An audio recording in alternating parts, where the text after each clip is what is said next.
शुभ किन्हक देवांचा आवाज ऐकून परिनिर्मित्वशवती देवांनी आवाज उठविला. भगवान बुद्धाने वाराणसी जवळील ऋषिपतनात हरिणांच्या बागेमध्ये असे अनुपम धम्मचक्र प्रवर्तित केले आहे की जे धम्मचक्र श्रमण, ब्राह्मण, देवता, मार, ब्रह्मा किंवा दुसऱ्या कोणत्याही व्यक्तीकडून या जगामध्ये उलट फिरविले जाऊ शकत नाही. किंवा जे धम्मचक्र यापूर्वी श्रमण, ब्राह्मण, देवता, मार, ब्रह्मा किंवा दुसऱ्या कोणत्याही व्यक्तीकडून या जगात प्रवर्तित होऊ शकले नाही.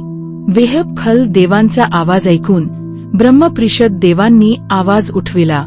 भगवान बुद्धाने वाराणसी जवळील ऋषिपतनात हरिणांच्या बागेमध्ये असे अनुपम धम्मचक्र प्रवर्तित केले आहे की जे धम्मचक्र श्रमण, ब्राह्मण, देवता, मार, ब्रह्मा किंवा दुसऱ्या कोणत्याही व्यक्तीकडून या जगामध्ये उलट फिरविले जाऊ शकत नाही.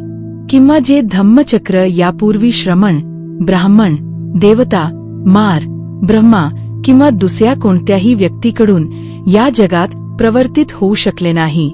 अविह देवांचा आवाज ऐकून परिनिर्मित्वशवती देवांनी आवाज उठविला.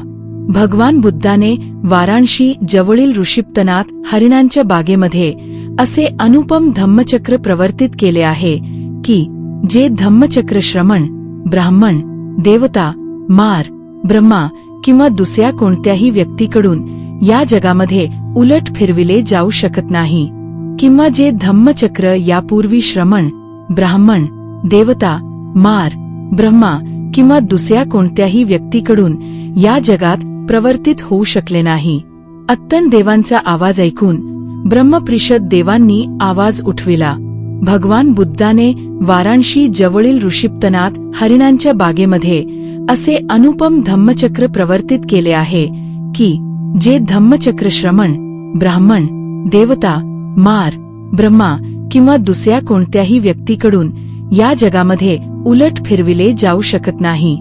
किंवा जे धम्मचक्र यापूर्वी श्रमण, ब्राह्मण, देवता, मार, ब्रह्मा किंवा दुसऱ्या कोणत्याही व्यक्तीकडून या जगात प्रवर्तित होऊ शकले नाही. सदस्य देवांचा आवाज ऐकून परिनिर्मित्वशवती देवांनी आवाज उठविला. भगवान बुद्धाने वाराणसी जवळील ऋषिपतनात हरिणांच्या बागेमध्ये असे अनुपम धम्मचक्र प्रवर्तित केले आहे की जे धम्मचक्र श्रमण, ब्राह्मण, देवता, मार, ब्रह्मा किंवा दुसऱ्या कोणत्याही व्यक्तीकडून या जगामध्ये उलट फिरविले जाऊ शकत नाही. किंवा जे धम्मचक्र यापूर्वी श्रमण, ब्राह्मण, देवता, मार, ब्रह्मा किंवा दुसऱ्या कोणत्याही व्यक्तीकडून या जगात प्रवर्तित होऊ शकले नाही. सुदर्शी देवांचा आवाज ऐकून ब्रह्मप्रिषद देवांनी आवाज उठविला. भगवान बुद्धाने वाराणसी जवळील ऋषिपतनात हरिणांच्या बागेमध्ये असे अनुपम धम्मचक्र प्रवर्तित केले आहे की जे धम्मचक्र श्रमण, ब्राह्मण, देवता, मार, ब्रह्मा किंवा दुसऱ्या कोणत्याही व्यक्तीकडून या जगामध्ये उलट फिरविले जाऊ शकत नाही. किंवा जे धम्मचक्र यापूर्वी श्रमण, ब्राह्मण, देवता, मार, ब्रह्मा किंवा दुसऱ्या कोणत्याही व्यक्तीकडून या जगात प्रवर्तित होऊ शकले नाही.